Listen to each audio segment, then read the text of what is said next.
Hello everybody, my name is Dratnos, and welcome to Mythic Fated Painsmith Raznal, a video which it should be helpful for guilds that need some help on this encounter, on the Fated version of this, or just for people who find it interesting to see what was going on this one. Figure I'm going to do one for this, maybe one for Sylvanas, maybe call it a day there. So the way this fight works, there's 3 phases in this fight. And we do a strategy that's all about making sure that the chains are in a nice, consistent position that everybody can manage. So we have those 3 world markers in the middle of the room, star, circle, and diamond, and people with chains just go to one of those spots and stay there.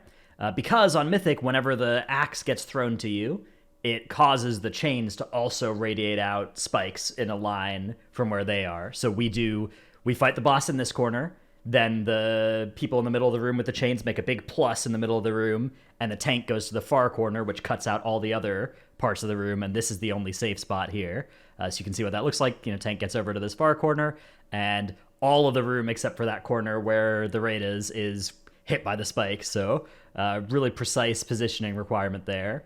The Fated affix on this fight, the Chaotic Essence, we just activate pretty much on cooldown whenever there's not balls to be killing. We don't like having the AoE during the spiked balls. It feels like it's really hard to get good value out of it there. So we delay activating the first one for a little bit. This one you kind of just have to activate at the start of the intermission. Killing these mobs, it doesn't really even help that much. The damage buff isn't going to last through to when the Painsmith is back. The healing buff is pretty minor. So mostly just activate that so that it doesn't finish its cast and wipe you. And then, yeah, in the intermission, we actually don't have shamans. We don't have a paladin.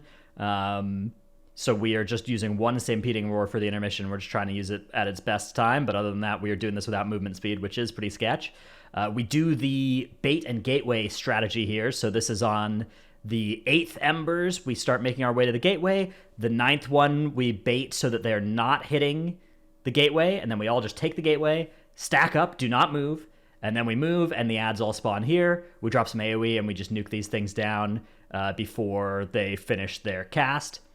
Phase 2 is a little bit sketchier, and we have a couple different things that we do depending on where the spiked balls spawn. So one tank gets the hammer, runs to the far side. If the spiked balls spawn close, perfect. We just stay here. We start hitting the one that's on the farthest to the left, the farthest to the edge, and we just kill that spiked ball off. And ideally, we kill it off before this line gets to us, and then we can just go over, and now we activate the Chaotic Essence. The other option is for the balls spawning far away, in which case we have to wait until the hammer would go off and then move to the balls. And again, this one, I should have set up my port to get back over this, just kind of waddling slowly, foolishly back towards the raid there. But yeah, you can see we get 30 stacks of the buff there, which is pretty good. Meanwhile, the other tank is activating those traps, just doing those one at a time and waiting for the debuff to fall off. So again, we got pretty lucky here. It's always better for the balls to show up here. It's worth noting we have to be really careful to not move too far backwards so that we don't get hit by the line coming out of the people with the spikes in the middle of the room. And we've got a couple gamers down here. But we do have 1 res, which I think we send on one of these warlocks in a sec. And yeah, this phase just keeps repeating those same 2 things. Again, you can see I've forgotten to do my transcend. I placed it, but it was far too late. Not able to get over these spiked lines. And so just waddling slowly back to the raid, not doing all that much useful here.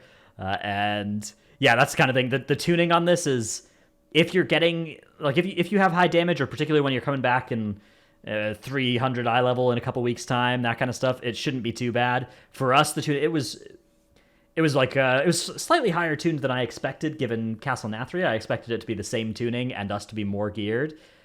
Here I'm running ahead of the group a little bit, which you do want to try to avoid doing this generally, because you don't want to bait the fire swirlies in front of where the group is in the intermission. So I shouldn't have been that far ahead of the group, but it wasn't during a time that the swirlies were spawning anyway, so it was fine. And yeah, then we get to the 7th ember spawn, so again, we're getting over to the side, the 8th one, and now we are getting ready to go onto the gateway, bait on the gateway, or bait but not on the gateway, and then take the gateway once they land, don't move, drop our AoE, and we're going to kill these off. Now, the last phase has a tactical adjustment that we do. Instead of the chains people staying in the middle of the room always, we need to adapt based off of where the balls are coming from, because now the tank mechanic is going to shoot out in really annoying way. So the way we do this is what we call a slide. All of our spiked people slide away from wherever the balls spawn. So for instance, let me see. For instance, if the balls were to spawn at the top of the room, right? So I guess we're over in this corner, right? We're fighting Painsmith over in this corner. If the balls spawn at this edge of the room, our people with spikes instead move down here, and we are getting pushed back by the balls. So the boss is like here, and one tank is here. The other tank takes that debuff, goes through the balls. So stuff like Bop, Icebound Fortitude, Potion of Stun removey thing, and a bunch of defensives, that kind of stuff. Blinking over at Night Fade Blink is being used to get over the line of balls and get over here. And that way the spikes take out this, and they take out this, and they leave this little square clear, which is where we are with all the balls at the same time, right? The ball line is right here. And then this is just kind of reflected depending on wherever the balls come from, right? So if we're over here, and again, these are in the middle of the room, but instead the balls spawn over far away from us over here, then instead the tank with the spikes is going to go down here. We're going to move the raid over here, and we're going to be hitting the balls. And our people with spikes are sliding this way. They just always slide away from from wherever the balls are coming from, and keep this formation. And that way the spikes come out from them, and again from the tank. And we've got our safe little edge of the room where the balls are, because based on the way the timing works out, you need to do that in order to kill the balls.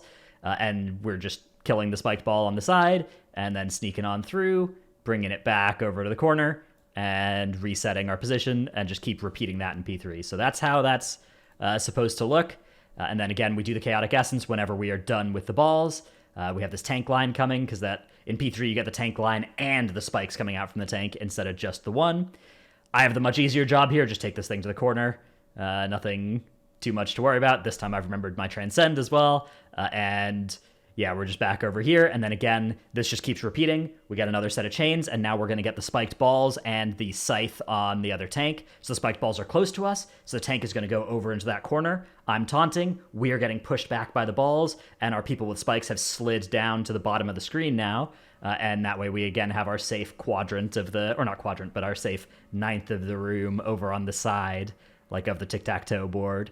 And we finish off Painsmith from here. Things do get a little bit sketchy here due to questionable play from yours truly that I believe you're about to see here. Yeah, so gotta wait, not do that little movement there, because the tank line spikes spawn, which I had slightly messed up there. I messed this up a lot, actually, on this.